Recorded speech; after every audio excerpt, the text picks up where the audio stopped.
Bismillahirrahmanirrahim. Alhamdulillahirabbil alamin wassalatu wassalamu ala asyrafil anbiya wal mursalin wa ala alihi wa sahbihi ajma'in. Assalamualaikum warahmatullahi wabarakatuh.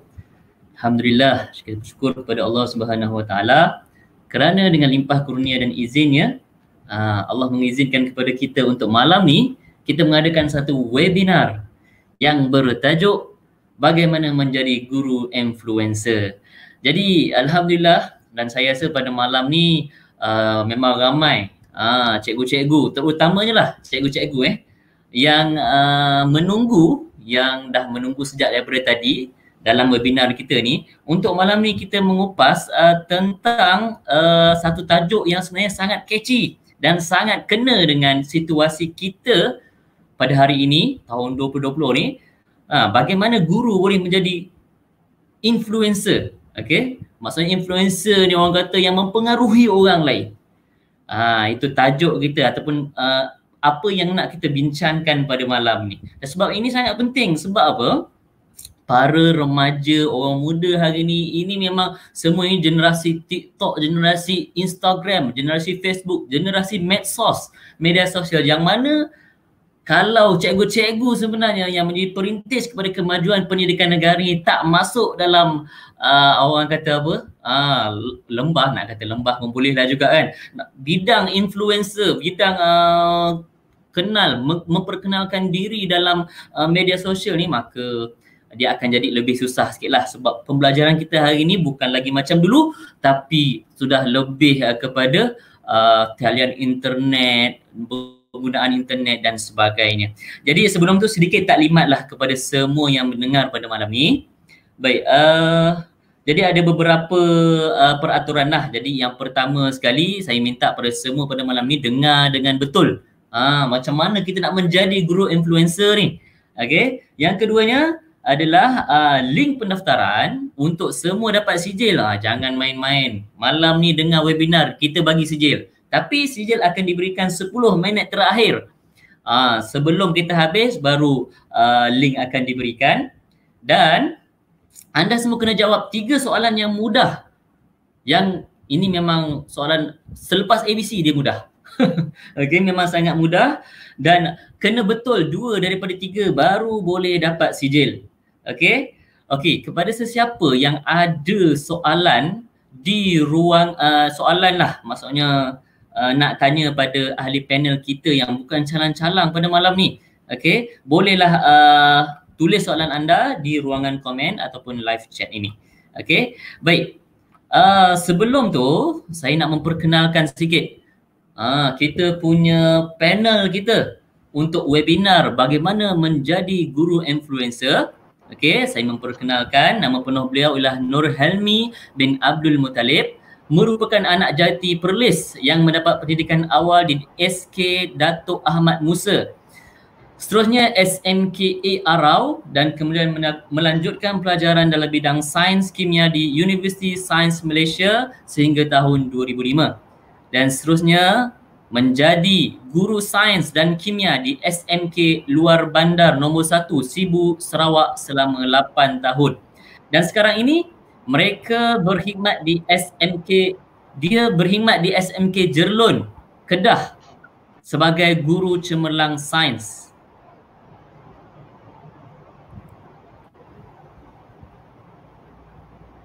Okey, seterusnya beliau aktif berkongsi amalan terbaik pembelajaran abad ke-21 dan STEM dalam bilik darjah menerusi blognya www.cikguhelmi.com. Saya ulangi, blog beliau www.cikguhelmi.com dengan lebih 300 siri ceramah dan bengkel di seluruh negara bagi meningkatkan kualiti pengajaran guru. Ini dia tuan-tuan dan puan-puan, cikgu-cikgu sekalian, bukan calang-calang orang kita jemput pada malam ni. Antara pencapaian beliau adalah yang pertama, Agent for National Transformation 2014 oleh SKMM, Ikon Guru STEM Kebangsaan 2017, Naib Johan Guru Adiwira PAK 21 Anjuran Padu, dan Guru Adiwira Kebangsaan tahun 2019. Dan beliau juga banyak menyertai acara-acara di peringkat antarabangsa termasuk pertukaran guru Malaysia ke Korea pada tahun 2015 di Daegu Girls Commercial High School, fasilitator bagi bengkel STELR Bandung, Indonesia, pembentang best practices bagi seminar SSAEM 2016 di Seoul, dan peserta program angkasa guru antarabangsa bersama NASA di US Space and Rocket Center, Amerika Syarikat. Dan beliau dinobatkan sebagai Malaysia Best Science Teacher pada tahun 2018 oleh SEAMEO bagi anugerah Ki Hajar Dewantara Award 2018 di Bali, Indonesia. Itu dia sedikit sebanyak tentang latar belakang Cikgu Helmi yang akan menerangkan kepada kita pada malam ni bagaimana untuk menjadi guru influencer. Jadi tanpa melengahkan masa lagi, okey, saya rasa kita serahkan kepada Cikgu Helmi untuk menerangkan kepada kita semua bagaimana menjadi guru influencer. Silakan Cikgu Helmi. Bismillahirrahmanirrahim. Assalamualaikum warahmatullahi wabarakatuh dan selamat petang semua rakan guru. Terima kasih kepada Cikgu Afnan atas pengenalan tadi, dan saya juga berterima kasihlah kepada iGuru, Persatuan Guru Muslim Malaysia, yang sudi buat jemputan lah menjadi webinar yang pertama untuk saya pada tahun ni. Jadi sebenarnya tak adalah saya ni kata apa, banyak ilmu sangat ataupun saya cuma nak berkongsi apa yang saya buat sekian lama ni, dan semoga rakan guru yang menonton dan juga ikut serta pada petang ni boleh dapat something lah daripada apa yang saya dah buat. Okey. Jadi saya minta izin untuk kongsi dulu saya punya slide. Dan sambil-sambil tu bolehlah juga rakan guru kongsikan kita punya ni di media sosial cikgu-cikgu sekalian lah. Okay. So cuma saya nak minta respon daripada Cikgu Afnan. Boleh nampak tak saya punya slide ni? Kalau nampak saya akan teruskan lah. Okay tak? Cikgu Afnan? Okay, kalau macam tu saya teruskan je lah. Okay. So yang pertama saya suka dengan tajuk dia sebenarnya, bagaimana untuk menjadi guru influencer. Saya rasa sesuatu yang sangat bertepatan lah dengan sekarang ni. Bukan kerana kita nak jadi famous, bukan kerana kita nak jadi popular ke apa, tetapi sebenarnya kita nak jadi guru yang sebenarnya boleh bagi impak bukan saja pada anak murid kita, tetapi juga sebenarnya pada rakan-rakan sekerja kita sendiri. Itu tujuan dia lah sebenarnya. Bukan nak kerana orang nak kenal kita ke apa ke. Okay. So saya mulakan sikit dengan sedikit intro pasal diri saya. Saya merupakan guru sains yang sekarang bertugas di SMK Jerlun Kedah, dan majoriti sebenarnya mengenali saya tu disebabkan saya punya blog, iaitu blog www.cikguhelmi.com, yang mana saya dah usahakan benda ni semasa saya berada di sekolah di SMK Luar Bandar nombor 1 Sibu Sarawak, tempat yang selalunya orang kata macam tak ada line internet sebab nama dia sekolah luar bandar. Jadi orang kata luar bandar ni kan tempat line internet tak bagus lah apa, tapi sebenarnya saya punya blog tu, blog pendidikan saya tu sebenarnya bermula daripada sekolah tu. Sebab saya memang menetap di kuartus sekolah tu, jadi di situlah saya mula bereksplorasi tentang menggunakan blog untuk pendidikan ni. Okay. Jadi saya share sikit dengan cikgu apa yang saya dah dapat melalui penulisan saya di blog. Sehingga sekarang dah sampai 37 juta orang menonton, dengan bacaan purata tu lebih kurang 10,000 orang membaca pada setiap hari, dan sekarang ni dah ada lebih daripada 2,000 artikel yang dah ditulis, majoritinya berkaitan dengan sains ataupun pendidikan, dan saya telah menerima lebih kurang 11 anugerah yang berkaitan dengan ICT. Walaupun sebenarnya saya bukannya cikgu ICT sangat. Saya kategorikan saya sebagai guru sains, tetapi alhamdulillah saya ada sedikit orang kata apa, reti lah juga benda-benda ICT ni, yang kemudiannya saya channelkan kemahiran saya tu untuk buat benda-benda yang macam ni. create content. Sekejap lagi saya cerita kenapa saya buat benda ni dan apa yang saya dapat seterusnya lah. Dan sehingga sekarang blog saya tu seperti yang saya selalu kata dengan cikgu-cikgu bila ada perjumpaan berkaitan dengan blog ni, sebenarnya nak buat blog ni senang. Siapa-siapa pun boleh buat blog sebenarnya. Majoriti kita jumpa cikgu-cikgu ada blog. Tetapi macam mana nak maintain sampai ke 8 tahun tu saya rasa sesuatu yang mencabar jugalah untuk saya. Maknanya kita macam saya kata tadi lah, nak buat memang senang tapi nak maintain tu Tuhan saja yang tahulah kan. Tapi ada cara dia, ada tips dia, sekejap lagi saya share dengan cikgu-cikgu lah macam mana nak memastikan blog yang cikgu usahakan tu terus bernafas. Okay. Dan ini sekolah yang saya kata saya bermula tadi, SMK Luar Bandar nombor 1 Sibu Sarawak. Sekolah ni memang agak luar bandar lah, duduk lebih kurang 40 minit daripada Bandar Sibu. Di kawasan kampung sikit. Tengok nama lah kan, nama pun dah luar bandar kan. Jadi saya menetap di quarters tu sendiri. Jadi macam hobi ataupun menulis blog ni saya jadikan sebagai satu pekerjaan saya untuk mengisi masa lapang lah.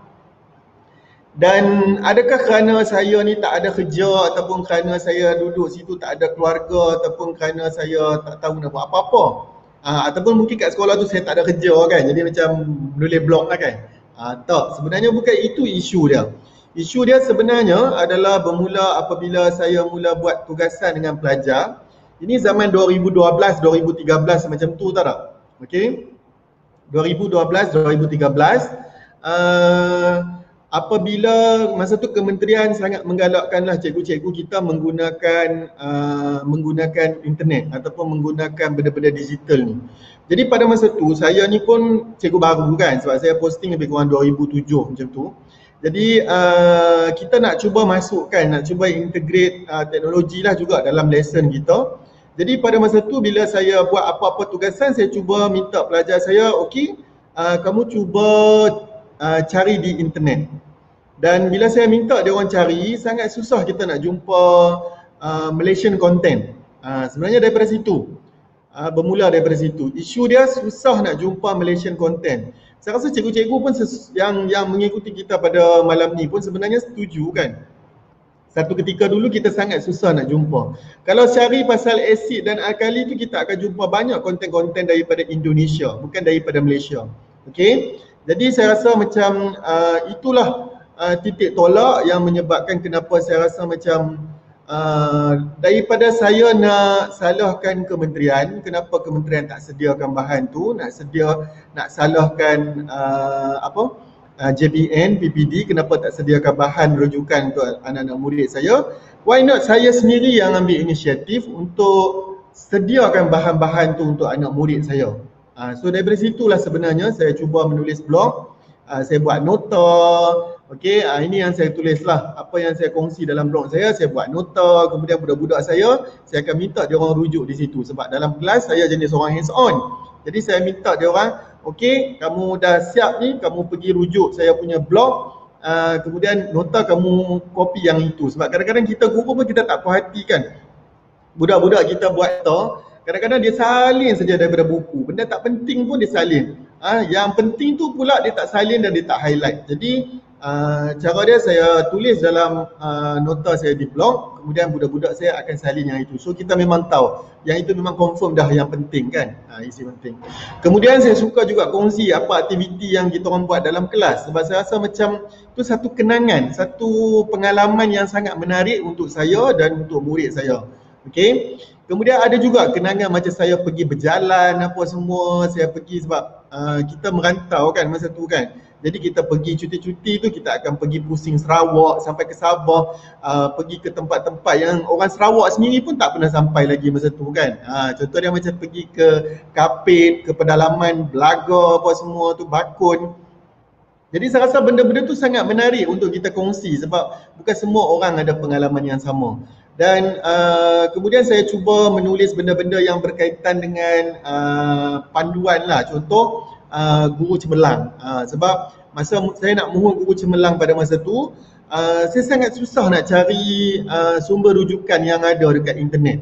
Hampir kata tak jumpa lah apa yang boleh membantu. Jadi bila saya melalui sendiri proses tu di SMK Luar Bandar, jadi saya rasa macam why not saya copy balik, tulis balik apa pengalaman saya, apa yang cikgu kena buat, dengan harapan lebih ramai cikgu-cikgu kita yang jadi guru cemerlang lah. Okay.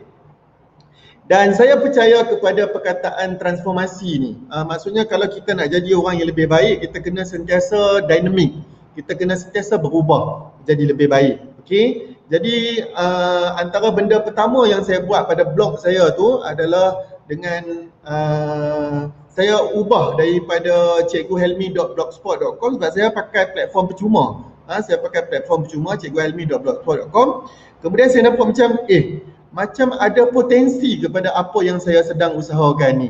Jadi saya terus ambil masa lebih kurang 2 bulan atau 3 bulan, lepas tu terus saya convert. Sebab saya kata convert kepada cikguhelmi.com. Sebab bila kita nak orang ingat blog kita, so blog kita mestilah kena lebih catchy, lebih pendek dan orang boleh ingat. Okay, so kalau macam cikguhelmi.blogspot.com orang macam payah nak ingat. Jadi saya terus pergi beli domain, saya beli .com tu.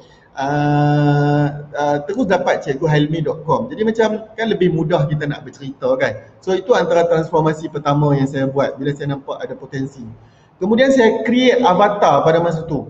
Sebab pada peringkat awal saya suka dengan yalah guru kita ni cikgu masa baru posting kan. Lepas tu macam saya pun ni bukannya jenis cikgu yang nerd, yang scammer badak ni kan. Maksudnya jenis yang nakal-nakal lah sikit kan.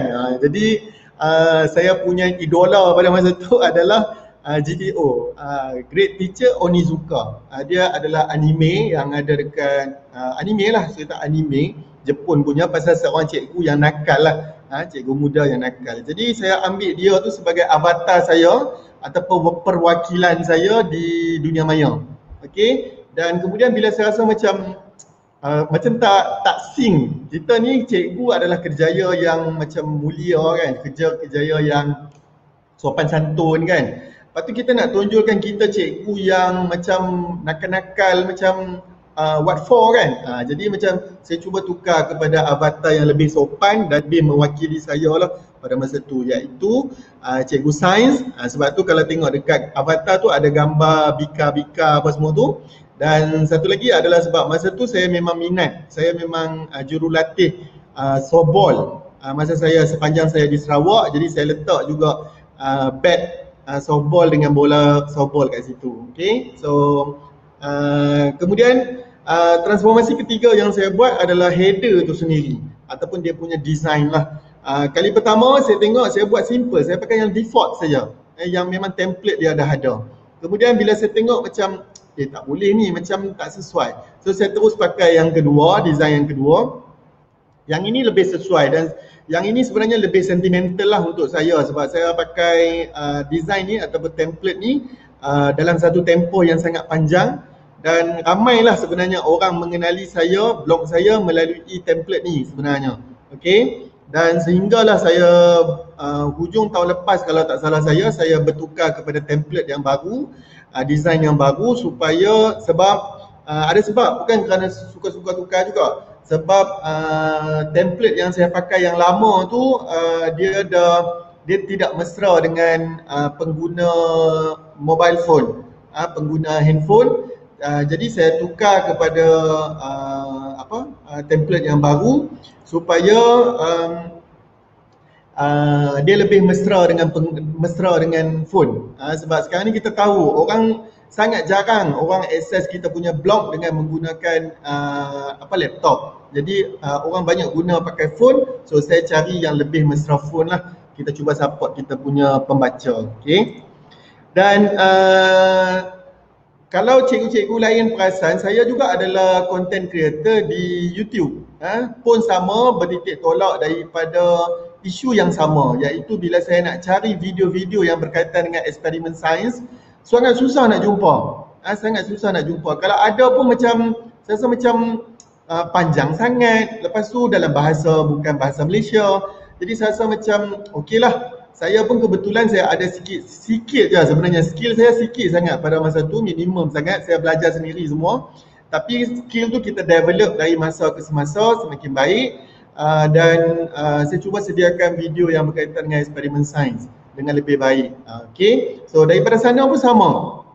Kalau cikgu-cikgu yang follow saya daripada zaman saya mula buat video masa saya di Sarawak sampai video sekarang ni, sebenarnya konsep video tu pun dah berubah. Konsep video berubah. Maksudnya kalau dulu macam skema je, pergi duduk berdiri kat depan tu cakap, okey kita buat eksperimen kan. Tapi sekarang ni konsep dia saya terus tunjukkan aktiviti yang pelajar nak buat, sebab majoriti saya punya pembaca dan juga penonton video dah mula berubah. Kalau peringkat awal sebenarnya saya buat, saya target untuk murid. Saya target untuk murid yang gunakan bahan saya. Tapi kemudian saya tengok sebenarnya dia dah beralih daripada murid kepada guru. Sebenarnya guru yang ramai guna saya punya blog sekarang dan juga video saya. Jadi saya terus kerjakan konten-konten yang sesuai dengan untuk cikgu gunalah. Macam contoh kita nak encourage ataupun nak galakkan cikgu-cikgu buat aktiviti dalam kelas, terutamanya sains. Jadi saya rekodkan, saya videokan saya punya aktiviti dan kemudian dengan harapan ramai cikgu boleh ikutlah aktiviti tu. Kemudian saya perasan juga kalau dulu saya tak bercakap pada awal tu, tapi lepas tu saya kena bercakap sebab dia punya, macam saya kata tadi lah, perubahan tu dia berlaku bila daripada orang kata apa, daripada konsep video yang lain kemudian dia jadi yang macam lain sekarang. Jadi lebih banyak multimedia tu akan lebih membantulah. Kemudian ada voice over dan juga gaya bahasa. Kalau masa peringkat awal tu saya macam saya kata tadi lah, saya cakap tu skema saja. Saya cakap skema, tetapi kemudian sekarang ni saya tengok dia dah jadi macam lebih santai, lebih relax, sebab orang tak suka dengar video-video yang macam TV pendidikan dulu-dulu ni. Maksudnya dia nak yang lebih santai, sempoi kan, macam dengar kawan-kawan cakap je. Okay. Dan kemudian saya mungkin nak kongsi sikit dengan cikgu lah pendidikan pasca COVID-19 ni, yang mana kita tahu pembelajaran digital tu dah jadi sesuatu yang norm, sesuatu yang normal, dan juga kita nampak benda-benda macam streaming yang macam sekarang ni pun dah sangat berleluasa. Sepanjang tahun lepas pun saya ada lebih kurang 69 webinar yang saya terlibat. Saya rasa macam sangat banyak, sedangkan sebelum tu kita tak pernah ada. Saya 2018 saya pernah terlibat dengan webinar dengan Indonesia. Pada masa tu Indonesia dah advance, dah guna dah webinar-webinar ni. Okay, dia orang pakai Cisco Webex sebab lebih secure. Tetapi kita kat Malaysia masa tu kita tak guna lagi. Dan saya pernah tanya kawan-kawan saya di Indonesia, saya kata kenapa you all gunakan konsep webinar? Sebab saya sendiri pun saya rasa macam bagus kan, tak payah nak duduk berkumpul ramai-ramai baru kita buat ceramah kan. Dia cakap kan negara dia besar kan, jadi macam kalau dia nak berkumpul macam kita buat, so kos dia sangat tinggi lah. Jadi sebab tu dia perkenalkan benda-benda webinar tu dengan lebih cepat kepada guru-guru dia. Okay. Kita ni lepas dah PKP, dah jadi COVID semua, tak boleh pergi mana-mana, barulah kita buat kan. Sebelum tu tak ada sangat, ada tapi tak banyak. Okay. Kemudian macam mana penggunaan WhatsApp kita boleh gunakan untuk kontrol murid, yang mana kita pun tak tahu dia buat apa kat rumah. Okay. Jadi dah tentulah penghasilan konten-konten yang berunsur pendidikan tu sangat penting. Jadi itulah peranan kita guru, nak influence budak untuk ataupun nak tarik dia ke arah benda-benda pendidikan dengan social media yang dia orang sedang akses sekarang. Okay. Dan saya kongsikan sikit satu inisiatif yang sebenarnya sangat bagus, yang kementerian kita dah embrace dia punya inisiatif ni, iaitu Cikgu Tube. Saya rasa ramai yang tahulah. Okay. Yang mana sebenarnya macam mana inisiatif Cikgu Tube ni bermula. Sebenarnya tahun 2019 September macam tu, kita punya mantan Perdana Menteri Tun Mahathir berkunjung ke Jepun. Dan pada masa tu dia masuk ke sebuah sekolah dan dia nampak ada pengajaran guru yang menggunakan video guru lain. Okey, jadi bila dia tanya-tanya, dia kata rupanya cikgu yang di kelas tu menggunakan video macam guru cemerlang dia lah, guru hebat dia. Dan kemudian itu cara dia gunakan. Maksudnya guru-guru dia yang bagus tu direkodkan, divideokan dan kemudian membantu guru-guru yang kurang kompeten. Okey, dan mungkin Tun Mahathir rasa benda tu adalah satu yang sangat baik. Sebenarnya kita dah ada pun EduWeb TV kan, sama juga konsep dia. Guru-guru yang terpilih untuk EduWeb TV pun adalah guru-guru yang hebat. Okey, jadi dia balik dan dia mulakan inisiatif tu. Jadi masa tu inisiatif tu disambut oleh kita punya mantan KPPM, iaitu Datuk Dr. Amin Senim. Okey, yang mana kemudian dia buat perjumpaan kali pertama dengan 25 ikon pendidikan seluruh Malaysia. Ramailah masa ni.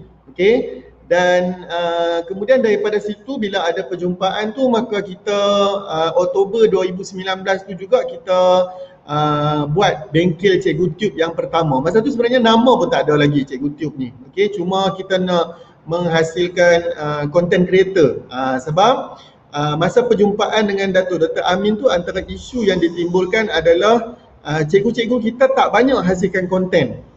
Itu masa tu. Okey, jadi bila penyelaras dia ataupun Cik Azmi tu di bahagian sumber teknologi pendidikan, bila dia cari di YouTube, dia hanya jumpa video-video oleh cikgu-cikgu tutor. Kalau cikgu kementerian ni hanya ada, bukan hanya ada, yang banyak lah yang jumpa video Cikgu Romi dengan video saya dan juga video Cikgu Razif. Okey, so sebab itulah kami dibawa ke BSTP BTPN di Perak untuk create lebih banyak content creator lah. So daripada sini jugalah bermulanya istilah Cikgu Tube. Istilah Cikgu Tube, inisiatif Cikgu Tube oleh kumpulan perintis, kumpulan pertama Cikgu Tube, dan kita datang dengan logo apa semua, dan kemudiannya tahun yang sama, Disember 2019, dirasmikan ataupun dilancarkan oleh KPPM sendiri, Datuk Dr. Amin sendiri, sebelum beliau bersara. Okey, macam buah tangan dia lah. Okey, dan kemudian kita ada beberapa kali lagi pertemuan dan mesyuarat yang mana kita dah semakin baiklah organisasi kita. Dan selain daripada benda-benda yang berkaitan dengan video apa semua ni, sebenarnya kalau cikgu mengikuti apa perkembangan yang terkini sebenarnya dalam kita punya pendidikan dan sebenarnya dalam anak-anak kita, TikTok merupakan satu platform yang memang sangat orang kata apa, relevan lah dengan anak-anak kita. Sebab majoriti sebenarnya dia macam ni, saya cerita dengan cikgu-cikgu. Di Facebook kita ada orang tua. Kita ada orang tua. Dulu ada orang muda. Orang muda ni dah jadi tua, okey. Dan bila dah ramai dengan orang tua, anak-anak muda tu beralih ke platform lain. Yang dia tak mahu orang tua-tua ada ni. So dia pergi ke platform yang lebih muda, iaitu Twitter dan juga Instagram. Okey, Twitter dan Instagram. Dan bila Twitter dan Instagram pun sekarang ni mula dibanjiri oleh golongan-golongan yang lebih tua, dia punya budak-budak tu bergerak ke platform yang lebih muda, iaitu TikTok. Sebab TikTok ni dia masih baru dan dia sangat engaging. Kalau pada saya, bila masa mula-mula pun saya sangat negatif dengan TikTok ni. Sebab kita dilonggokkan dengan konten-konten yang macam joget, yang tak senonoh tu kan. Itu yang kita nampak. Tapi sebenarnya bila kita pergi sendiri ke TikTok dan kita tengok macam mana TikTok tu beroperasi, kita akan dapat jumpa banyak benda yang positif sebenarnya yang kita boleh buat daripada situ. Okey? Sebab tu bila saya jumpa dengan orang yang macam dia benci gila dengan TikTok ni, saya akan tanya dia, cikgu dah install ke belum TikTok? Biasanya dia akan kata tak. Okay, so saya akan suruh install dulu dan kemudian kita tengok. Kita tengok dulu konten dia macam mana dia beroperasi. Barulah kita sedar bahawa TikTok ni kita akan tahu daripada situ kenapa budak kita sangat engage dengan platform tu. Okay, macam saya sendiri yang saya start terbuka hati nak pergi install TikTok ni adalah bila saya bersama murid saya, kita buat program dan saya tengok macam diorang leka lah guna phone tu. Lepas tu saya kata mengarut betul hampa ni, sebab tu saya tak bagi hampa guna TikTok ni kata. Lepas tu dia kata dah cikgu, kelakar, lawak. Okay, saya pun macam okay, pergi tengok. Bila saya tengok memang saya pun macam wah seronok. Dan bila saya tengok di situ, Rupanya sistem operasi dia adalah dia pilih video yang nak ditayangkan kepada kita tu adalah video yang mengikut preference kita, kesukaan kita. Kalau cikgu suka tengok video-video sains, so dia akan suggestkan keluar video-video yang berkaitan dengan sains. Kalau cikgu minat benda-benda gardening, benda-benda berkebun, dia akan suggest lebih banyak. So sebenarnya dia ikut cikgu punya behavior, macam mana cikgu melayari platform tu. Kalau tengok tak senonoh, keluar banyak lah tak senonoh kan. Jadi itulah fungsi kita sebenarnya cikgu-cikgu. Kita duk kata TikTok ni tak senonoh, tapi kita sendiri pun tak masuk dan create konten-konten yang bersifat educational kat dalam tu. So saya dah mulalah banyaklah buat konten-konten di TikTok, boleh follow saya lah. Saya punya ni senang saja, media sosial saya semua saya gunakan Cikgu Hailmi. So senang carilah, okey. Dan kat situ cikgu sendiri pun jangan terkejut nanti bila cikgu tengok kenapa TikTok ni dia sangat engaging.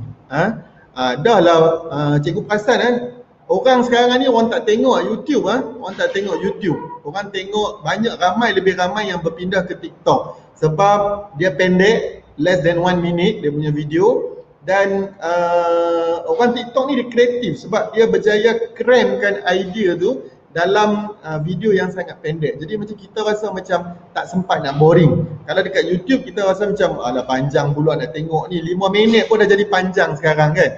Jadi macam mana pula anak-anak kita yang Gen Z tu, lagilah dia nak lebih pendek, lebih bagus. Okay, so marilah kita ber-TikTok. Sekejap saya tayang video dulu. Contoh video macam mana yang saya kata video TikTok pendidikan. Okay. Ini contoh saya buat eksperimen dengan budak dan terus dapat siapkan. Tanya budak mana yang lebam, pasal apa dia lebam. Simple je. Okay. Tapi budak-budak suka. Budak-budak suka sebab dia boleh belajar dengan cepat. Dia tak nak buang masa banyak-banyak. Okay. Dan satu lagi kelebihan TikTok ni adalah dia tidak memerlukan skill editing yang tinggi. Cikgu cukup sekadar boleh record, tekan button record dan kemudian letak lagu sikit, efek sikit, efek dia pun sangat simple. Lepas tu jadi. Okay, kan kadang-kadang video rakam bodoh gitu je, lah kali video tu yang viral kan. Okay. So dengan banyaknya konten yang saya buat di internet ni, di media sosial ni, macam mana saya nak survive? So yang pertama kita kena banyakkan konten tu dulu. Kalau cikgu nak berjaya di TikTok, cikgu buatlah banyak video TikTok. Takkanlah buat baru 3 video, 4 video, lepas tu cikgu expect meletup-letup, orang dah kenal TikTok cikgu. Tak, kita banyakkan konten kita dulu. Sama macam blog saya. Blog saya masa peringkat awal tu siapa je yang masuk? Kawan-kawan je, tu pun macam menyampah kan. Alah Helmi hang tak habis-habis promo hang punya blog kan. Blog yang sendu tu. Tapi kita konsisten. Kita konsisten create banyak konten. Dan ada konten yang kadang-kadang bagus, benda tu yang akan tarik lebih banyak audience ataupun viewer masuk ke kita punya blog ataupun kita punya YouTube channel. Dan daripada situ sebenarnya dia ada trik untuk supaya kita bagi dia jumpa juga artikel-artikel ataupun video-video lain yang lebih baik. Okay. Kemudian yang kedua adalah mesra SEO. Okey, kalau guru-guru yang berminat dengan benda-benda media sosial ni, cikgu kena belajar yang ini, iaitu search engine optimization. Iaitu macam mana cikgu boleh buat blog cikgu ni dia jadi mesra. Masuk je Google, keluar blog Cikgu Helmi. Masuk je Google, keluar je video Cikgu Helmi. Dia ada tips dan trik sikit lah sebenarnya. Tapi tak advance mana pun, biasa je. Okey, boleh belajar yang ini. Kemudian sokongan media sosial, sebab itulah saya ada banyak media sosial. Sebab kadang-kadang bila saya update di Instagram, dalam masa yang sama cikgu perasan saya letak link ke blog saya. Kalau nak bacaan lanjut sila pergi ke blog saya. Kalau nak macam mana saya laksanakan benda tu dengan lebih baik, boleh tengok YouTube saya. Kita bagi banyak. So kadang-kadang dia pergi ke YouTube, dia akan jumpa blog kita. Dia akan pergi ke Facebook, dia jumpa kita punya Instagram. So benda tu bergerak dalam satu network lah. Okay. Dan macam saya kata tadi lah, benda yang paling susah sekali nak buat adalah istiqamah. Okay. Yang inilah yang saya rasa macam cabaran juga untuk saya sebenarnya. Yalah, kadang-kadang kita sibuk dengan kerja kat sekolah, kadang-kadang kita malas nak menulis, nak buka laptop pun malas. Tapi sebenarnya ada sedikit tips lah ataupun trik macam mana kita boleh pastikan benda tu masih wujud walaupun sebenarnya kita ambil tenaga yang sangat sikit. Okay? So macam saya kata tadi, bila kita nak create content yang banyak ni, kena tahu niche kita. Sama ada cikgu buat blog atau buat YouTube ataupun buat TikTok, tahu niche kita. Macam saya masa peringkat awal bila saya buat blog tu, saya tak tahu. Saya macam okey, aku nak buat pasal apa ni? Kita cerita, ini kita cerita, sekejap kita cerita, kita beli tu, sekejap kita beli ni. Kemudian sampailah saya berkomuniti dengan komuniti blogger Malaysia. Sebab kita tak tahu kan, kita nak belajar banyak daripada dia orang, nak tahu. So dia orang tanya, cikgu ni buat blog ni siapa sebenarnya? Saya kata saya pun tak tahu, saya kata, tapi saya ni cikgu. Saya pun tak tahu nak buat apa. So dia kata, oh okey, boleh tak cik review? Saya minta tolong dia pergi tengok kan blog saya. Dia cakap, oh sebenarnya cikgu punya blog ni adalah niche pendidikan. Terus saya pun cakap, oh okey. Daripada situ sebenarnya yang saya mula terus konsentrate kepada benda-benda pendidikan. Walaupun saya share pasal travelog kadang-kadang juga, tetapi tak lari jauh lah, baca benda tu seronok saja kan. Okay. Dan cikgu kena ada fokus lah bila cikgu buat tu. Tak adalah semua benda cikgu nak cerita. Macam saya tengok kan, masa peringkat awal kita PKP, banyak masa tu kita buat webinar untuk hasilkan video apa semua. Ramai cikgu-cikgu kita ni gairah buat video pada peringkat awal kan, video pendidikan. Mula-mula tu memanglah dia excited. Tapi lepas tu dia mula buat video masak, dia buat video dia berjalan, dia buat, faham tak cikgu? Maksudnya lepas tu orang jadi macam channel YouTube ni pasal apa? Yang itu sebenarnya. Okey. Jadi benda-benda macam tu sebenarnya yang kita cuba elakkan. Biar orang masuk tu orang tengok, oh Cikgu Helmi. Cikgu Helmi ni mesti video dia pasal sains. Orang dah nampak dah cikgu punya niche tu. Okey. Dan macam saya kata tadi, benda-benda yang kita buat ni dia perlukan sokongan social media yang lain juga. Sebab tu saya ada FB page saya yang dah 57,000 likers. YouTube saya dah lebih kurang 16,000 subscribers, Instagram 14,000, Twitter 4,000. Twitter ni dia susah sikit sebab dia punya Twitterian ni ataupun komuniti Twitter ni dia berbeza dengan komuniti yang ada di Facebook, yang ada di YouTube dan ada di Instagram. Okey, jadi cara dia tu lain sikit lah. Cara nak menulis, cara kita nak trigger dia orang tu lain. Okey, kena belajar lah. Okey. Kemudian macam saya kata tadi, mesra SEO iaitu search engine. Antara contoh dia yang saya buat adalah bila saya menulis blog, saya tak tulis kosong saja. Saya tak adalah tulis artikel tu kosong saja. Saya akan letak gambar, saya akan letak video, kita letak pelbagai multimedia. Okey, multimedia. Sebab benda-benda ni yang kadang-kadang macam saya kata tadi lah, kadang-kadang kita letak foto, daripada foto tu orang akan jumpa kita punya artikel. Lepas tu kadang-kadang orang jumpa video kita, daripada situ orang akan jumpa blog kita. Kemudian pastikan cikgu gunakan keyword yang sesuai. Cikgu nak pergi cerita pasal guru cemerlang tapi cikgu tak sebut pun pasal guru cemerlang dekat tajuk, dekat konten dalam tu. So macam mana orang nak tahu cikgu cerita, macam mana orang nak jumpa artikel tu walaupun cikgu tulis bagus. Kalau buat karangan dalam SPM tu boleh bagi 100 markah, tapi orang tak pergi baca pun sebab tak ada keyword-keyword yang macam tu. Dan kemudian tajuk pun sangatlah memainkan peranan lah. Okay? Ini saya bagi contoh satu, macam mana saya punya penulisan supaya dia mesra sikit lah SEO ni. Okay, yang pertama di atas sekali, biasanya link tu saya akan customize. Saya akan macam contoh dalam ni, tajuk dia kalau kita tengok, tajuk dia option jadi masalah untuk penempatan dan pertukaran guru. Ini cara Korea sediakan. Tajuk ni pun sebenarnya berubah cikgu. Kalau dulu-dulu tajuk blog ni bukan macam ni. Style blog ni dia macam 5 perkara macam tu. Tetapi kalau sekarang ni dia lebih kepada macam terus nak cakap. Terus nak cakap. Okey, ini cara Korea nak selesaikan. kita pun macam Korea buat macam mana ni? Kita rasa nak membaca kan. Itu cara dia. So tajuk tu kena clear dan juga menarik lah, boleh trigger pembaca kita. Sama juga dekat YouTube pun cikgu buat pun sama. Kalau cikgu nak menulis di Facebook pun sama. Dan satu tips yang saya dapat masa kita buat Edu Blogger dekat KL tahun lepas, tahun 2019 bukan 2020 adalah kita kurangkan perkataan yang ada imbuhan. Kita kurangkan perkataan yang ada imbuhan. Contoh macam kita buat 10 panduan menjadi guru cemerlang yang bla bla bla. Okey. Tapi kalau kita dapat pendekkan dia lagi, itu lagi bagus. Macam contoh kat sini kan. Option jadi masalah untuk penempatan dan pertukaran guru. Ini cara Korea menyelesaikan masalah ini. Tak. Kita bukan buat karangan bahasa Melayu. Kita buat tajuk dia catchy. Dia lebih kurangkan imbuhan tu sebenarnya. Sebab bila kita membaca, kita nak dengar macam orang bercakap dengan kita. Bila kita bercakap, mana kita gunakan imbuhan banyak sangat kan? Okey, itu satu. Yang kemudian, yang kedua, kita customize link. Dekat link tu sebenarnya ini advance sikit lah cikgu. Kalau cikgu dah belajar lama, cikgu tahu kata kita boleh customize.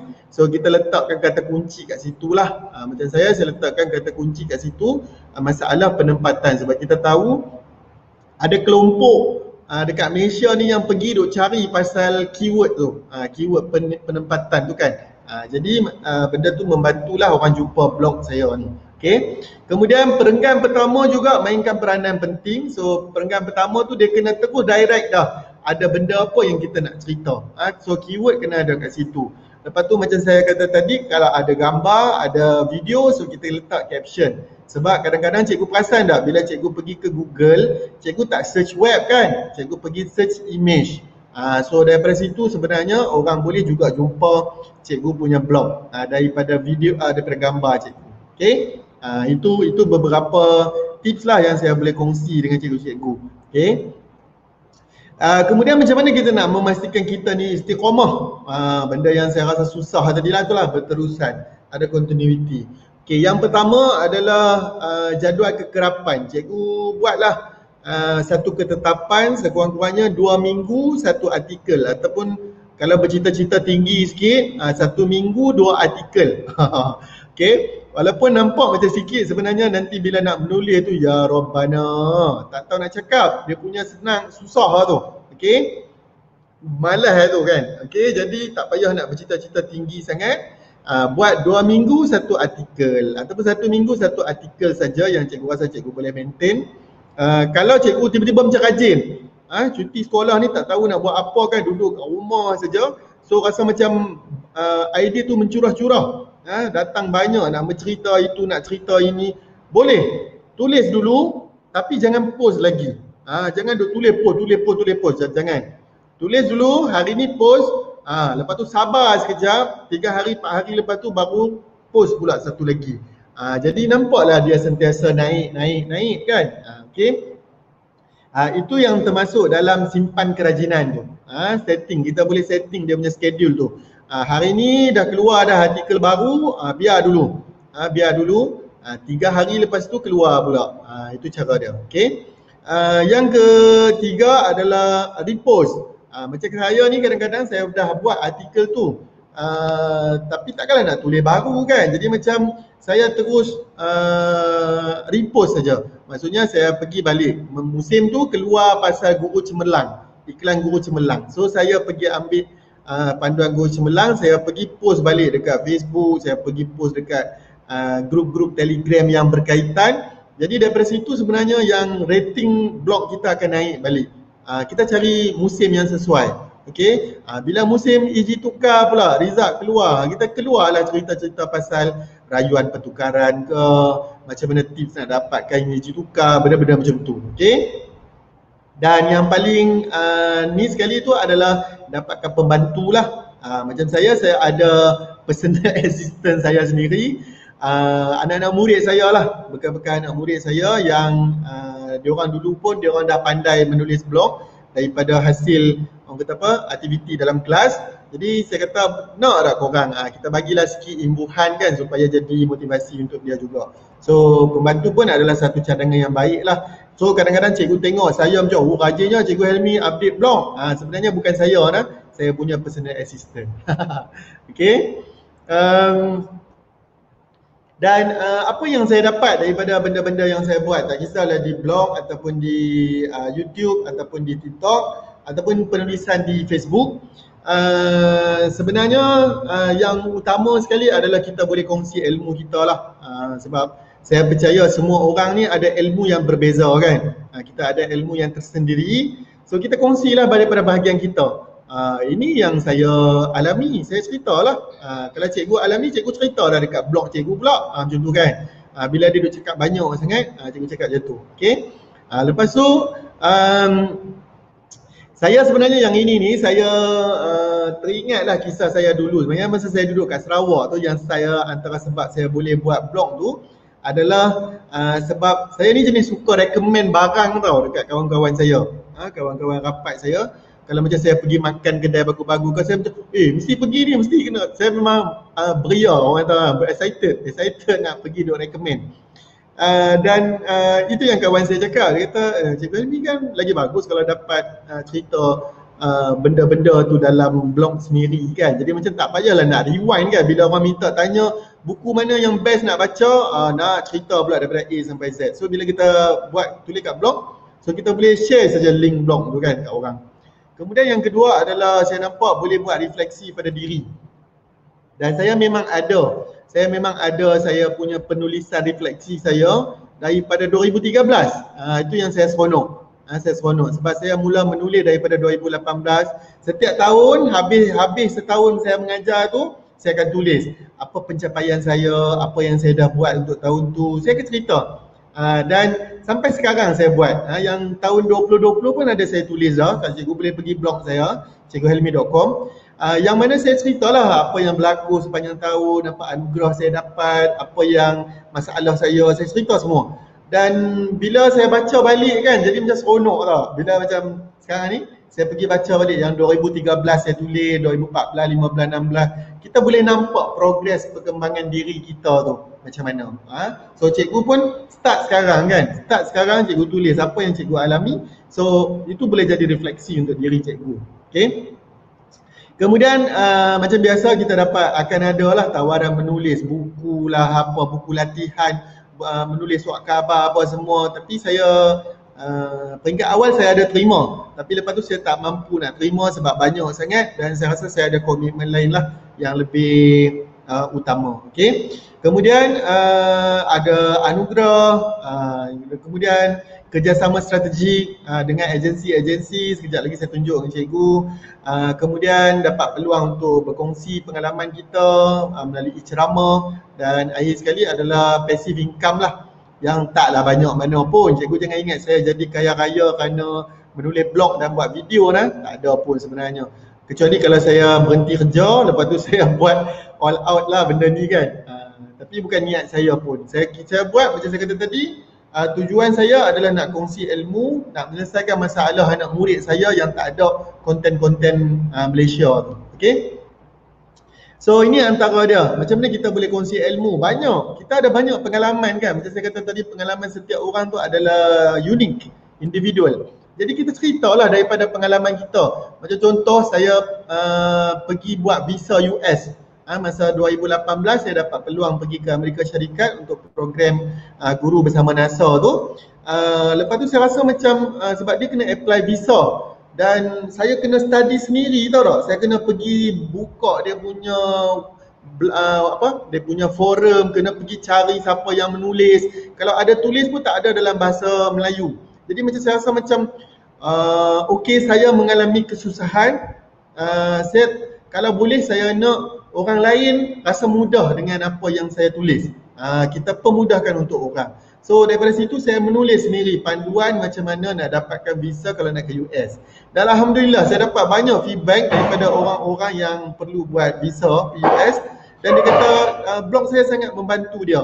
Kan, maksudnya dari segi preparation, dari segi pengetahuan awal dia sebelum dia sendiri yang experience benda tu. Okay. Kemudian kisah-kisah rare, macam contoh saya pergi ke Korea kan. Bukannya semua cikgu kat Malaysia ni 400,000 ni ada peluang untuk mengikuti program pertukaran guru ke Korea tu kan. Kadang-kadang bukan tak layak, hebat. Macam-macam sumbangan, tetapi mungkin dia ada tuntutan bersama keluarga, dia tak dapat pergi sebab dia ada komitmen di sekolah. Jadi macam okey, saya ada rezeki, Allah pilih saya untuk saya pergi Korea dan experience benda tu untuk 3 bulan. So saya nak benda tu pun boleh dibaca dan boleh ditonton oleh guru-guru, kawan-kawan guru yang tak dapat pergi tu. Okay. Sama juga saya dapat pergi bengkel Stellar Stamp dekat Indonesia kan. Masa tu saya seorang je cikgu daripada Malaysia pada masa tu. Jadi macam kalaulah saya balik tak kongsi dengan kawan-kawan, kalau balik nak tunggu orang panggil ceramah apa mestilah susah kan. Siapa nak panggil kita ni? Tapi bila kita kongsi pakai di blog, semua orang boleh baca. Siapa yang nak cari boleh jumpa punya. Okay. Dan macam saya kata tadi, refleksi diri tu saya sebagai seorang cikgu, saya memang tulis daripada 2013. Kita boleh nampak progres diri kita. Dan satu lagi adalah sebagai motivasi dan inspirasi lah untuk kita sendiri. Bila saya tengok, saya macam, oh rupanya aku ni, bila saya dah balik ke Kedah ni, saya dah tak buat tau benda-benda macam menjadi jurulatih softball apa semua tu. Jadi bila saya baca balik yang dulu-dulu 2013, 2014, saya pernah bawa budak sampai ke peringkat kebangsaan apa semua, jadi macam satu macam baru macam teringat balik rupanya dulu aku macam ni. Baru sedar diri lah orang kata kan. Okay. Lepas tu passive income, ini saya rasa macam saya kata tadi lah dengan cikgu-cikgu, tak adalah sampai orang kata apa, boleh beli rumah dengan menulis blog dan buat YouTube ni. Kalau untuk saya lah, untuk orang lain mungkin ada kan. Macam contoh Ali Syukri ke Sajad ke, dia buat tu memang boleh datangkan income yang banyak lah. Tetapi kita ni, motif kita bukan kita nak hasilkan duit daripada konten kita. Kita hasilkan konten untuk benda pendidikan, tetapi dalam masa yang sama kita akan terima benda tu secara indirectly lah. Okay. Macam mana boleh datang passive income ni? Sebenarnya daripada yang pertama daripada iklan lah, ads yang kita pasang dekat kita punya blog, yang kita pasang dekat kita punya YouTube, yang orang kata monetize kan. Okay. Yang kedua, kadang-kadang ada orang approach kita untuk review produk. Ini yang kata tahap tadi kita dah jadi influencer tu. Orang minta kita review produk-produk tertentu kan. Kalau saya, orang minta review produk yang bukan pendidikan, insya-Allah saya akan tolak lah. Pada saya nak stick dengan, kalau saya review pun saya akan review produk pendidikan. Itu pun saya tengok dulu macam mana dia punya cara dia kan. Benda-benda yang macam MLM ke apa tu saya minta maaf. Memang saya tak mau ambil risiko kan. Okay, kita cuba jaga brand kita tu. Okay, brand kita. Kemudian paid article, ini pun sama macam orang bayar kita untuk menulis tentang sesuatu kan. Itulah. Ini pun sama, kita tengoklah kalau artikel tu memang betul dan kita bersetuju sependapat dengan dia, kita akan teruskan. Tapi kalau macam nanti kan tak pasal-pasal kita buat fitnah, tak pasal-pasal masuk neraka. Okay. Kemudian tawaran menulis, memang banyak lah. Macam saya kata tadi, buat buku rujukan sampai saya tolak lah akhirnya, sebab saya rasa macam saya penat. Bila nak menulis buku rujukan ni bukan senang. Kita nak kena spend masa, dan saya rasa macam bukan saya, bukan jiwa saya. Tapi saya masih menulis untuk surat khabar. Kadang-kadang dia orang approach saya kan, Cikgu Hilmi boleh tak tulis artikel pasal something. Okey, saya kata boleh. Lepas tu majalah pendidik, kesian majalah pendidik ni dulu ada, tapi dah ditutup dah, tak ada. So macam kita tak ada satu majalah khas untuk cikgu-cikgu lah. Dulu masa majalah pendidik ni ada, saya adalah salah seorang kolumnis tetap dalam majalah tu. Okay. So kita share lah kita punya pandangan sebagai guru muda. Dan termasuklah saya buat buku sendiri. Cikgu-cikgu yang follow kita punya webinar malam ni, kalau nak tengok buku saya boleh pergi ke blog ataupun boleh pergi ke Shopee. Boleh pergi Shopee, cari situ buku Cikgu Helmi. Okay. Saya tulis pasal buku PHK 21 dan pasal STEM. Semua macam saya kata tadi lah, untuk nak bantu supaya lebih ramai guru kita yang yang boleh buat benda pasal PAK21 dan STEM. Ini antara contoh kerjasama strategik yang saya pernah berurusan dengan FrogAsia, dengan McDonald, dengan Sunway University, dengan Maxis dan juga dengan International School lah. Okay. Dan ini antara sebagai anugerah lah. Saya tak adalah rasa macam hebat sangat pun. Tetapi saya rasa, macam saya kata tadi lah, saya ni bukannya orang yang ICT ya. Saya tak anggap diri saya ni sebagai cikgu ICT ke terror ICT, tak pandai pun. Ramai lagi cikgu kat luar sana yang pandai ICT. Cuma saya gunakan dengan tepat lah pada saya, gunakan tepat. Contoh macam mana saya gunakan blog tu. Ramai je cikgu kita yang pandai buat blog kan. Tetapi ramai yang kita tengok dia tak dapat maintain dan dia tak dapat nak tarik crowd secara berterusan ke blog dia. Okay, jadi saya reti yang ini je, jadi saya cuba buat benda ni dan alhamdulillah lah saya banyaklah juga. Macam saya kata tadi lah, ramai orang kenal saya kerana benda-benda blog saya.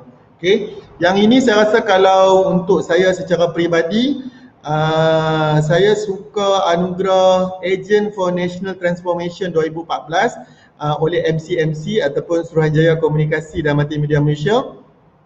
Yang mana ni antara anugerah pertama saya, bukan anugerah pertama, antara anugerah awal saya dalam menggunakan social media untuk pendidikan.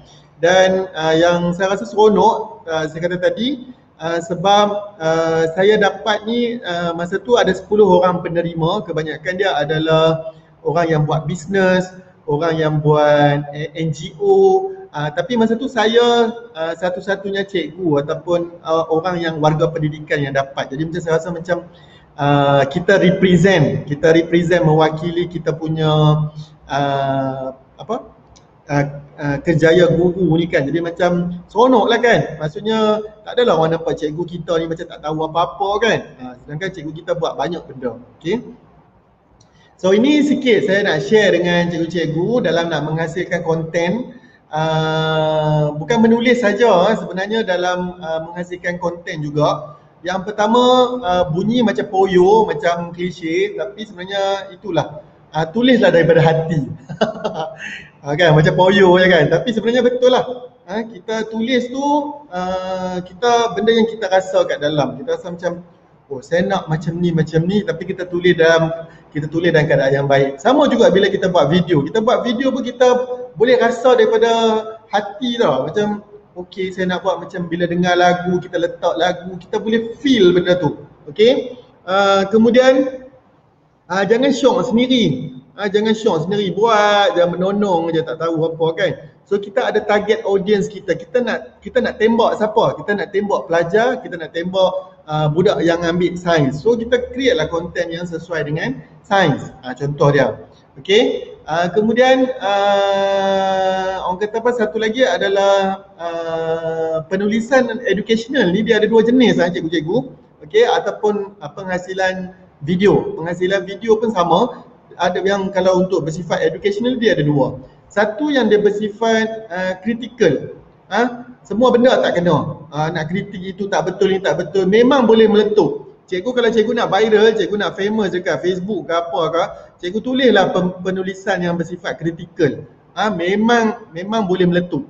Okey? Ramai je akan menyokong, betul cikgu, betul.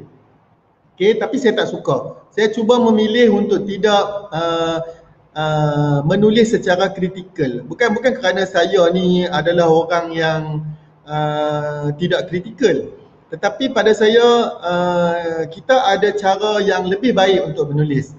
Saya percaya yang itu. Okey, walaupun mungkin topik itu ataupun keputusan tu kita tak setuju, tetapi kita boleh menulis dengan lebih baik. Kita boleh menulis dengan lebih baik. Banyak dah saya tulis. Contoh dia macam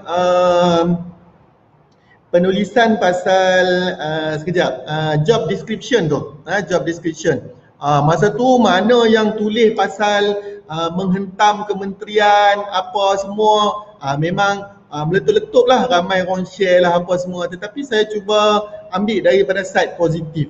Saya punya cara penulisan masa tu, saya cuba tengok macam mana dengan perbuatan kita tu kita akan dapat something yang boleh benefit pada diri kita, boleh bagi satu reflektif untuk kita. So memang tak famous. Harap tak ada orang share pun kan.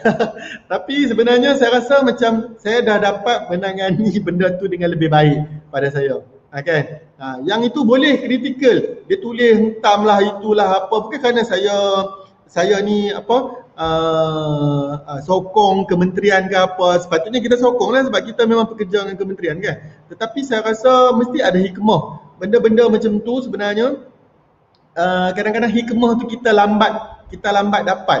Sebab tu kita nak meroyan, kita nak menulis mengikut nafsu kita, menulis mengikut amarah kita. So kita relax sekejap, kita cuba bersikap lebih mature dalam membuat keputusan. Okay. Dan satu lagi penulisan yang boleh cepat viral di Facebook kalau cikgu tengok adalah yang bersifat emotional. Yang cerita sedih kan. Cerita sedih-sedih lah, cerita sedih pasal budak dia pergi bagi makan itu, bagi makan ini, bawa pergi sana, bawa pergi sini. Memang cepat boleh viral benda kalau tulis macam tu kan. Sebab masyarakat kat luar sana tu dia jarang berdepan dengan benda tu. Tapi kalau cuba cerita kat kita kan, setakat kita bagi duit RM1, RM2 kepada budak tu waktu rehat tu, saya rasa benda biasa. Semua cikgu pun buat kan. Taklah sendu sangat pun sebenarnya. Kita tak tahu pun sendu. Tapi kadang-kadang ada orang dia menggunakan sentimen tu untuk menulis supaya orang luar tu nampak macam sedih lah, sedih. Tapi kalau saya tak suka lah.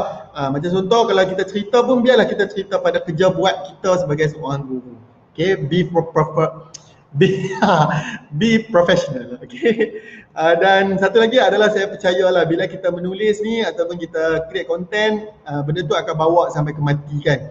Saya teringat kalau dalam benda ni saya teringat Cikgu Hayati tu yang buat video pasal mengajar matematik. Macam saya kata, saya selalu kongsi bila saya buat video bila saya buat ceramah berkaitan dengan penghasilan video, memang saya kongsikan video dia. Sebab masa dia hidup, orang tak kenal pun dia, YouTube channel dia tu. Okay? Sehinggalah dia meninggal dan dia hasilkan video tu semasa dia terlantar sakit. Dia hasilkan video tu dan video dia pun kalau tengok sebenarnya biasa saja.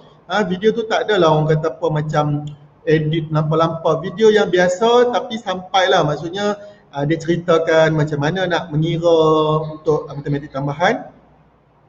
Dan dia viral selepas dia meninggal, anak murid dia masukkan dalam Twitter minta tolong sebarkan orang kata apa bahan yang cikgu dia hasilkan tu lah. Daripada situ barulah ramai orang pergi follow lah apa, pergi subscribe channel dia.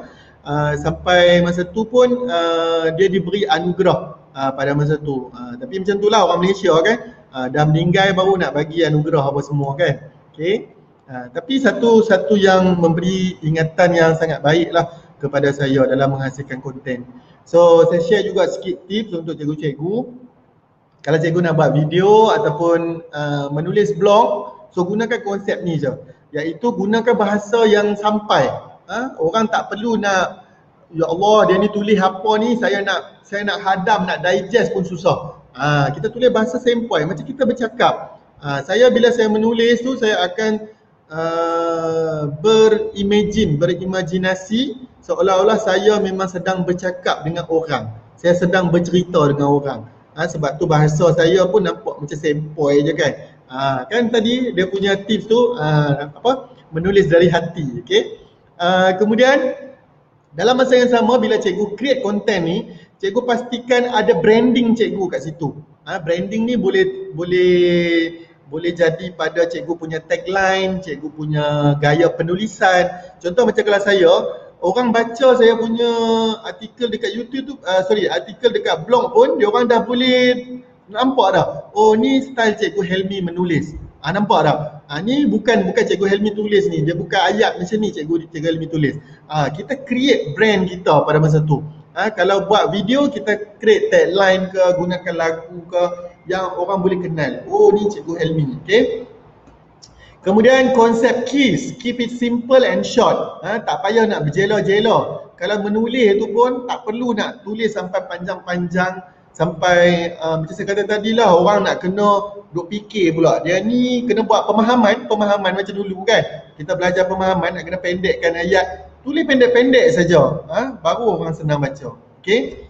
Kemudian kita rakam panjang, lepas tu kalau buat video lah, kita rakam panjang, lepas tu kita potong. Kita buat juga call to action, minta orang share, minta orang like. Dan kalau buat video, kita mudahkan urusan orang untuk mencari video-video yang lain tu. So kita buat playlist.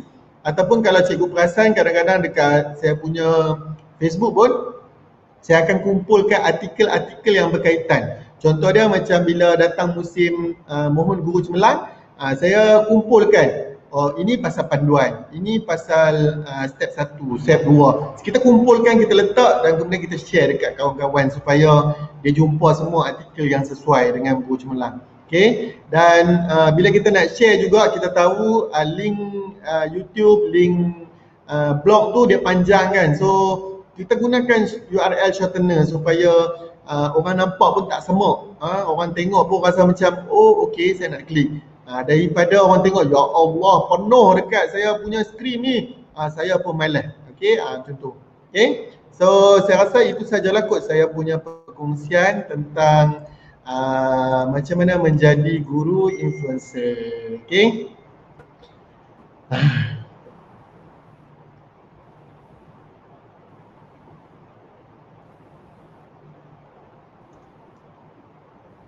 Okey, Cikgu Afnan.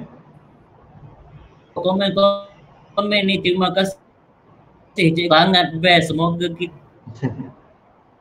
guru sharing, ini semua memang sangat berpuas hati. Ini Cikgu, mana kata kalau kat sini 5 bintang lah malam ni. Saya tak berapa nak dengar lah Cikgu Afnan. Boleh ulang soalan tak?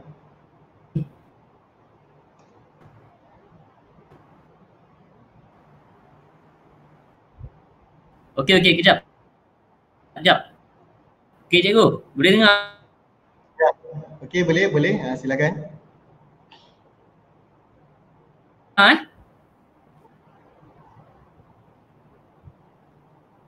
Apa pro dan kontra menulis di social media dan surat khabar? Kontra. Oh, okey. Terima kasih Cikgu Dalila. Saya panggil cikgu lah semua. Okey. Apa pro dan kontra menulis di social media dan surat khabar? Saya rasa kalau menulis di surat khabar ni kita kena lebih orang kata apa, lebih teliti lah. Maksudnya kita kena dapatkan rujukan yang betul bila kita tulis. Tak adalah kita main tulis ikut sedap, kita ikut pendapat kita je kan. Dan biasanya bila kita tulis tu dia akan bertapis tau. Maksudnya sebab kita hantar kepada dia orang, jadi dia orang akan tapis dulu, mungkin ada konten yang kurang sesuai. Tetapi kalau social media itu memang kita punya. Sebab tu saya selalu bagi tahu dengan rakan-rakan guru juga, kita selalu rasa macam kita ni tidak diberi platform. Maksudnya, yalah orang tak bagi ceramah lah apa semua kan. Tetapi sebenarnya kita sendiri ada platform kita sendiri. Kita boleh gunakan Facebook, kita boleh gunakan kita punya blog yang percuma tu, kita boleh gunakan Instagram. Cuma the way how we use ataupun macam mana cara kita menulis itulah sebenarnya yang akan menentukan kita punya kita punya pandangan kita ataupun perspektif kita itulah. Kalau macam saya sendiri, saya lebih suka menulis di social media sebab itu boleh lebih lagi sampai saya punya pandangan. Sebab kalau kat surat khabar ni kadang-kadang dia tapis, jadi macam kurang sikit lah. Okay. Ada lagi soalan? Okay, nice. Okay, ada soalan Cikgu. Saya tak pasti apa yang disoalkan ni. Okay, saya rasa peluang guru-guru under government lebih banyak berbanding guru-guru under private school, kalau Cikgu boleh faham. Okay. Peluang macam mana tu? Itulah tu. Kita pun tak dapat nak apa. Tak apa, kita tukar soalan lagi ko. Okey. Baik.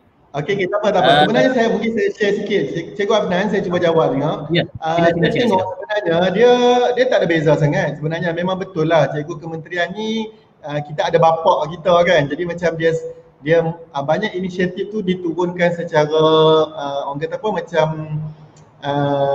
ada bapak dia, jadi macam terjaga sikit kan.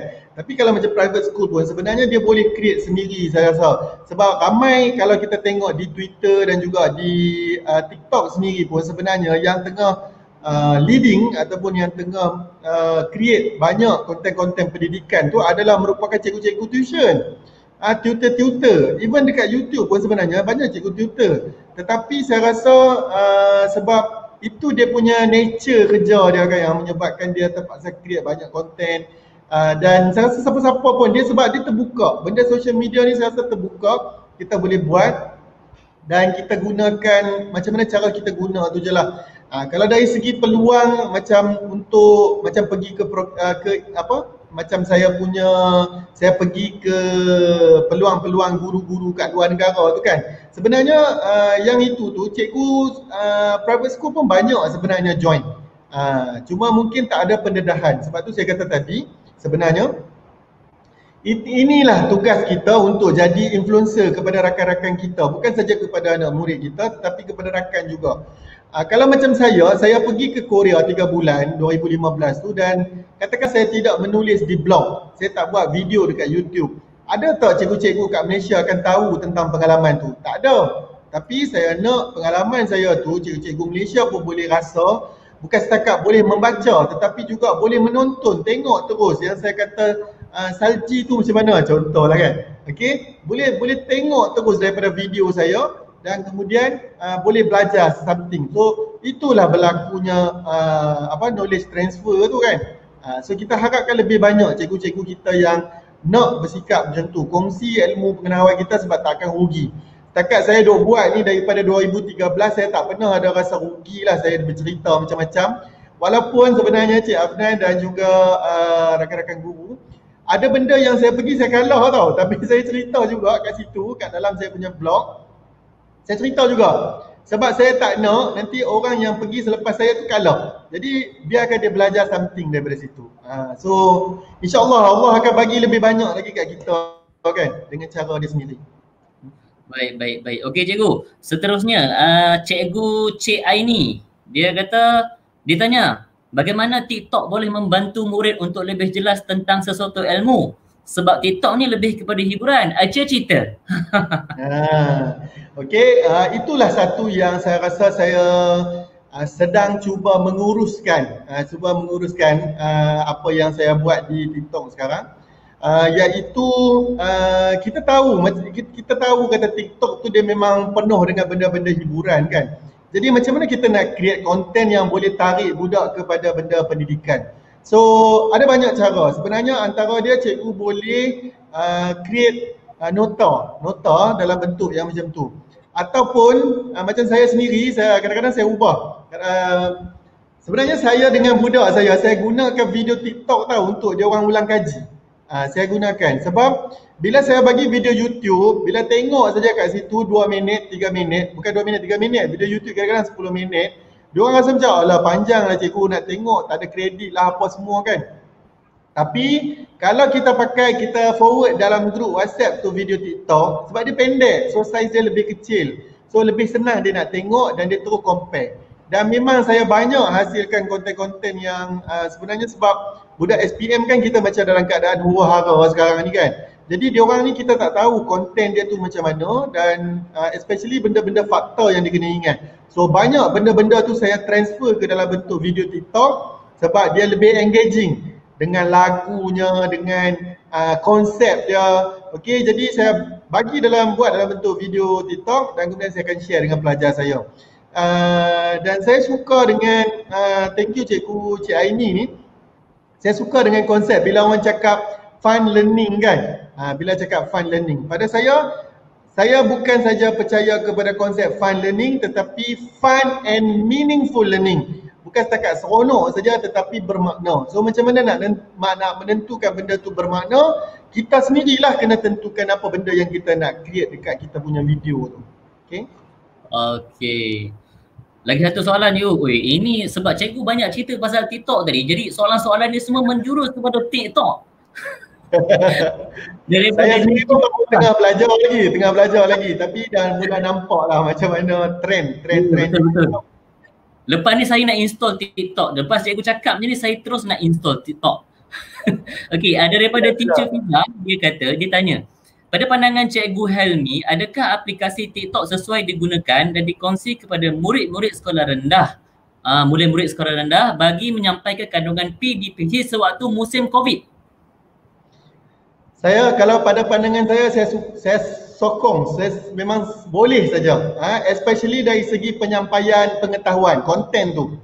Okay? Sebab tu kalau pada pandangan saya, sebenarnya hikmah daripada PKP ni, kita dalam keadaan berdigital sekarang ni, kalau kita perasan balik, cikgu-cikgu dah ramai dah create konten video. Jadi konten tu sebenarnya dah banyak sangat dekat YouTube, dah banyak dekat TikTok sebenarnya. Jadi fungsi guru tu sebenarnya dah beralih bukan lagi kepada pemberi konten, pemberi pengetahuan, tetapi macam mana kita boleh empower student punya skill. Dia punya critical thinking, dia punya creativity skill, dia punya communication, dia punya benda-benda macam tu. So cikgu sekarang bukan dah jadi sebagai content, cikgu bukan deliver content dah saja sekarang ni. So kalau aplikasi TikTok ni, cikgu boleh masukkan konten-konten. Jadi bila cikgu dah bagi dengan budak, nanti bila budak datang sekolah ataupun cikgu ada peluang PDPC dengan budak, cikgu buat aktiviti yang bersifat macam tadi tu. Macam mana nak empower dia punya skill, thinking skill, dia punya creativity tu. Sebab konten semua dah settle. Kalau pada saya konten semua dah settle, kita boleh settlekan melalui video di YouTube, kita boleh settlekan melalui video di TikTok. So kalau TikTok, cikgu bagi konten tu, konten-konten tu. Okey, baik. Okey cikgu, seterusnya kita tengok sikit komen-komen kat sini. Okey, ada yang tanya, Abu Adam Fahri, salam Cikgu Heri, macam mana nak daftar jadi ahli air guru? Jadi saya cuba jawablah cikgu Saya cuba jawab. Okey, baik. Bagaimana untuk mendaftar menjadi ahli air guru? Baik, saya wakil daripada Ikatan Guru-Guru Muslim Malaysia, air guru. Okey, menawarkan kepada semua ada kat sini untuk menjadi ahli air guru, boleh layari airguru.org.my, ikut link dulu, kemudian di situ akan adalah selepas tu maklumat tentang air guru, dan ada juga yang bertanya apa dia manfaat menyertai air guru. Jadi ada beberapa manfaat yang dalam masa yang singkat ni yang boleh saya beritakan kepada semua, yang boleh saya ceritakan kepada semua. Ada beberapa manfaat kelebihan menjadi ahli air guru. Yang pertama sekali, berpeluang menyertai program-program yang dianjurkan secara percuma ataupun diskaun yuran pendaftaran. Yang kedua, layak menyertai skim takaful kifayah muallim air guru. Yang ketiga, kita ada juga salah satunya hadiah anugerah kecemerlangan anak-anak, dan seterusnya yang keempat kita ada hadiah perkahwinan juga, dan seterusnya yang kelima kita ada khairat kematian bernilai RM300. Kita ada dua keahlian. Yang pertama keahlian guru bersekutu, keahlian bersekutu, dan kemudian yang kedua keahlian siswa. Jadi pada siapa-siapa yang masih berada di IPG ke, UPSI ke, ataupun Institut Pendidikan Guru ataupun mana-mana lah, okey, yang masih siswa lagi nak menyertai air guru siswa, boleh layari kita punya web tadi, airguru.org.my. Okey, baik, seterusnya. Okey, kita nak recap balik. Kita akan bagikan link untuk pendaftaran bahagian teknikal kita akan bagikan link untuk pendaftaran supaya dengan syarat jawab soalan, kemudian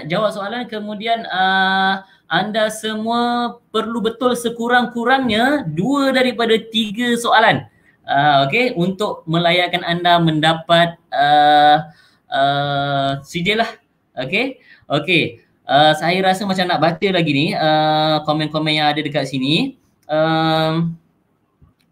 Okey, nampak ni macam dah tak ada soalan. Okey, Cikgu Saliza Anida Saleh kata fun and meaningful learning.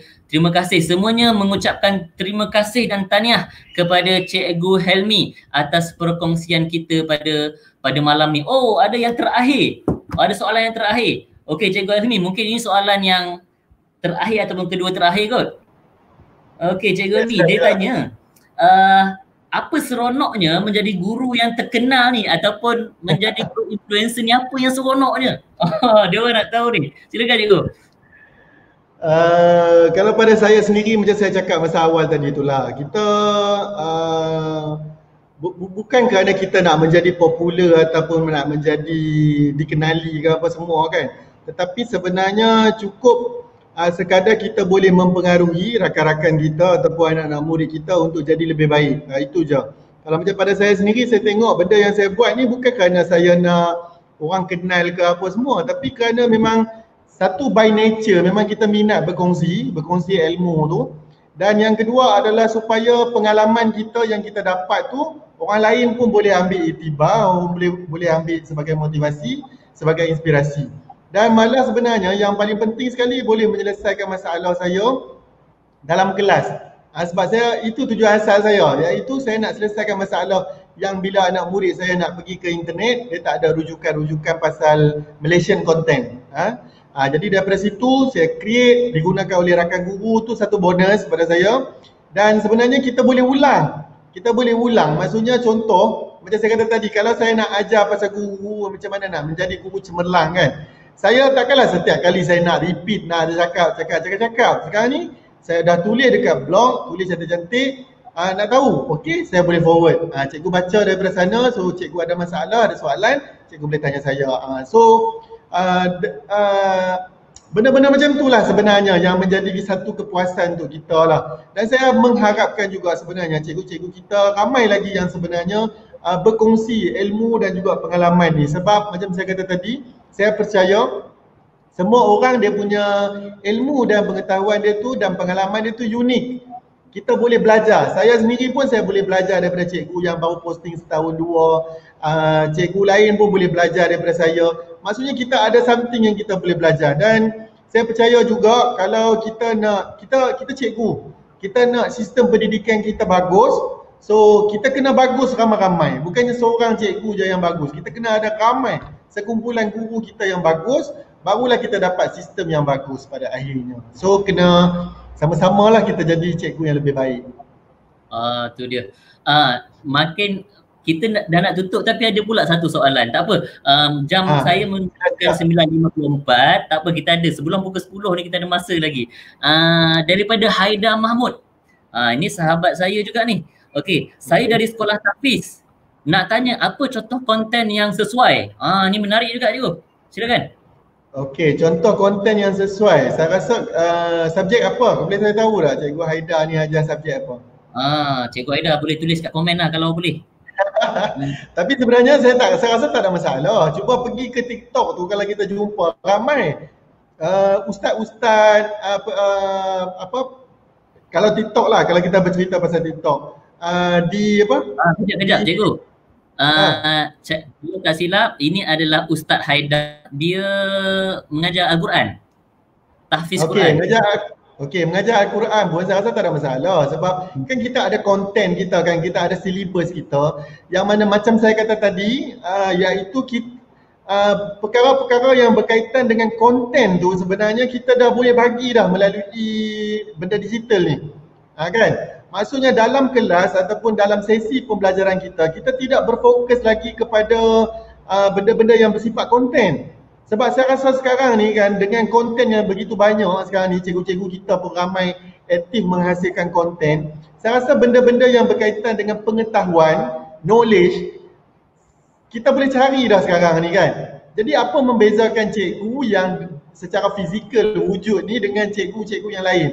Maksudnya kita kena empower student kita lah, dia punya skill, dia punya kemahiran. So untuk Cikgu Haida ni ataupun Ustaz Haida ni, saya rasa fokus kepada create konten dulu. Konten yang berkaitan dengan pengajian Al-Quran dia tu. Macam contoh dalam tu, ajar pasal Taranum. Saya pun tak tahu saya bagi contoh lah. Ajar pasal Taranum. Ada 5 contoh Taranum kan, macam cara Taranum. 5 contoh. Jadi 5 contoh tu maksudnya dia buat satu video, jadi bila dia ajar nanti dalam kelas, dia terus boleh, okey, apa beza Taranum 1 dengan Taranum 2? Contoh macam tu. Itu yang kita nak. Maksudnya bukannya pelajar kita ni baru duk belajar benda konten, tetapi dah mula menggunakan konten dia tu. Itu pada saya lah. Banyak sebenarnya boleh tengok. Pergi TikTok, try tengok. Saya rasa sangat kreatif orang-orang di TikTok ni. Okey, baik. Haslina Ramli kata terbaik cikgu. Abdul Kafar kata alhamdulillah perkongsian yang menarik. Tahniah Cikgu Helmi dan penganjur webinar iGuru. Okey, baik Cikgu Helmi. Saya rasa mungkin kata-kata terakhir lah daripada Cikgu Helmi berkaitan dengan tajuk kita pada malam ni, bagaimana menjadi guru influencer, bagi motivasi kepada semua guru-guru yang ada dekat sini supaya kita semua berget aktif untuk menjadi influencer, sekurang-kurangnya lah berusaha untuk menjadi influencer kepada anak-anak murid kita dan pelajar kita. Dipersilakan cikgu, 1 minit cikgu. Okey, terima kasih Cikgu Afnan. Kalau pada saya sendiri, saya rasa memang saya menyerulah sebenarnya lebih ramai guru-guru kita yang tampil dan create content. Secara tak langsung sebenarnya kita dah bagi banyak pilihan kepada anak murid kita kat seluruh Malaysia untuk akses konten mana yang sesuai dengan diorang, dan juga yang penting boleh bagi motivasi lah kepada rakan-rakan guru kita untuk jadi guru yang lebih baik sebenarnya. Dan saya suka juga ingatkan bila kita dah mula create konten, kita belajar betul-betul. Jangan baru 2 video, 3 video kita buat, kita dah nak claim, sibuk nak claim kita lah sifu TikTok, kita lah cikgu pertama yang buat itulah, yang buat ini. No, kita ambil masa dulu, kita belajar, kita perhalusi dulu sebenarnya apa, barulah kita datang tu dengan pengetahuan. Bukannya orang kata apa, dia tak akan boleh survive. Sebenarnya biar kita buat konten tu dengan orang kata apa, dengan pengetahuan, dengan pengalaman base kepada experience kita, barulah kita dapat orang kata apa, bertahan lah. Macam saya, kenapa saya buat daripada 2013 sampai sekarang ni masih orang kata apa, masih saya seronok dengan apa benda yang saya buat, sebab kita ada tujuan yang jelas. Bukan kerana kita tiru orang buat video, kita buat video, tak. Kita ada tujuan yang jelas kenapa kita buat, dan akhirnya bukan setakat anak murid kita terima manfaat, tetapi juga orang-orang lain, insya-Allah. Okey, baik, itu dia kata-kata terakhir daripada Cikgu Helmi selaku panel kita yang saya rasa sangat bertuah. Saya sendiri sebagai moderator sangat bertuah pada malam ni bersama dengan Cikgu Helmi. InsyaAllah mungkin satu hari nanti kita akan jumpa bersemuka Cikgu Helmi InsyaAllah. Okey, ni daripada Teacher Kamaria terbaik, moderator Cikgu Afnan dan tahniah Cikgu Helmi. Diucap semua ucap tahniah kepada Cikgu Helmi. Jadi pada malam ni penghargaan semua ditujukan kepada Cikgu Helmi. Terima kasih banyak-banyak Cikgu Helmi kerana bersama kami. Saya wakil daripada Ikatan Guru-Guru Muslim Malaysia mengucapkan jutaan terima kasih yang tidak terhingga kepada Cikgu Helmi atas perkongsian ilmu pada malam ni berkaitan dengan tajuk bagaimana menjadi guru influencer. Okey, yang terakhir, terima kasih Cikgu Helmi. Yang terakhir, kepada semua yang masih menonton, jangan lupa layari laman web kami iguru.org.my untuk mengetahui lebih lanjut, dan come on, jadi ahli iGuru supaya kita dapat sama-sama memacu pendidikan negara dengan lebih baik pada tahun-tahun mendatang dengan moto kami, bina guru, bina generasi. Baik, saya rasa cukup setakat tu. Terima kasih diucapkan kepada semua sekali, guru ke bukan guru ke, siapa-siapa sahaja yang bersama kita pada malam ni kerana meluangkan masa dalam majlis ilmu kita ni. Semoga banyak manfaat yang akan kita gunakan, terutamanya kita, saya dan Cikgu Helmi sendiri sebagai guru, kita dapat gunakan ilmu ini dengan sebaik-baiknya untuk kebaikan generasi yang akan kita ajar pada masa-masa mendatang. Sekian, wabillahi taufiq wal hidayah. Wassalamualaikum warahmatullahi wabarakatuh.